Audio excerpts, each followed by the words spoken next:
देवताओं के कोषाध्यक्ष को एक दिन अपने पद और धन का घमंड हो गया।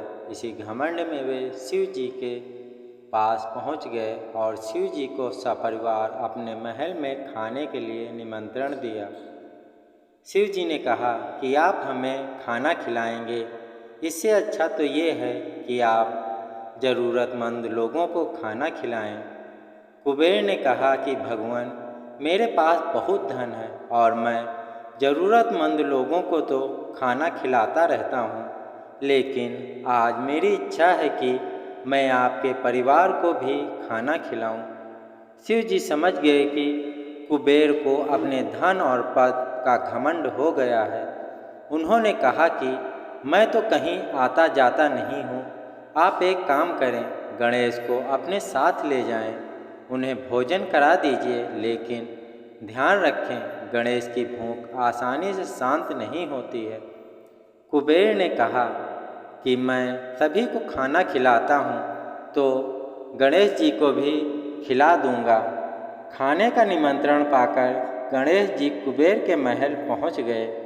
कुबेर ने उनके लिए बहुत सारा खाना बनवाया। गणेश जी खाने बैठे तो वे खाए जा रहे थे।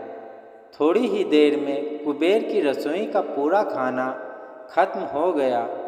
गणेश जी ने और खाना मांगा। कुबेर ने ये देखकर घबरा गए। उन्होंने और खाना तुरंत बनवाया तो वह भी खत्म हो गया। गणेश जी बार बार खाना मांग रहे थे। कुबेर ने गणेश जी के सामने लिए और कहा कि अब तो मेरे घर का सारा खाना खत्म हो गया है, मैं और खाना नहीं खिला सकता। गणेश जी ने कहा कि लेकिन मेरी भूख तो अभी शांत ही नहीं हुई है, मुझे अपने रसोई घर में ले चलो।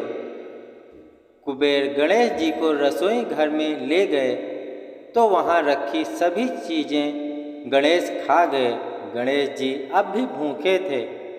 उन्होंने कहा कि मुझे भंडार गृह में ले चलो, जहाँ खाने का कच्चा सामान रखा है। कुबेर भगवान को अपने भंडार गृह में ले गए तो गणेश जी ने वहाँ रखी खाने की सभी चीज़ें भी खा ली। अब तो कुबेर देव की बुद्धि ने काम करना बंद कर दिया।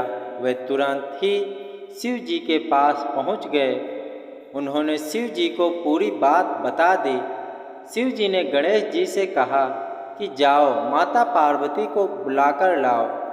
माँ पार्वती को देखकर गणेश ने कहा कि माँ, कुबेर देव के खाने से मेरी भूख शांत नहीं हुई है, मुझे खाने के लिए कुछ दीजिए। पार्वती अपने रसोई घर में गई और खाना बनाकर ले आई। उन्होंने जैसे ही देवी ने गणेश जी को अपने हाथ से खाना खिलाया तो गणेश तृप्त हो गए। माँ और खिलाने लगी तो गणेश जी ने कहा, माँ, मेरा पेट भर गया है, अब मैं नहीं खा सकता। ये सब देखकर कुबेर देव का घमंड टूट गया और उन्हें अपनी गलती समझ आ गई। कुबेर ने सभी से क्षमा मांगी। इस तरह भगवान गणेश ने कुबेर देव का पद और धन का घमंड तोड़ दिया। भगवान हमें यही संदेश दिया कि जो लोग अपने पद और धन का घमंड करते हैं, उन्हें बाद में पछताना पड़ता है। इस बुराई को जल्दी से जल्दी छोड़ देना चाहिए। जय श्री गणेश।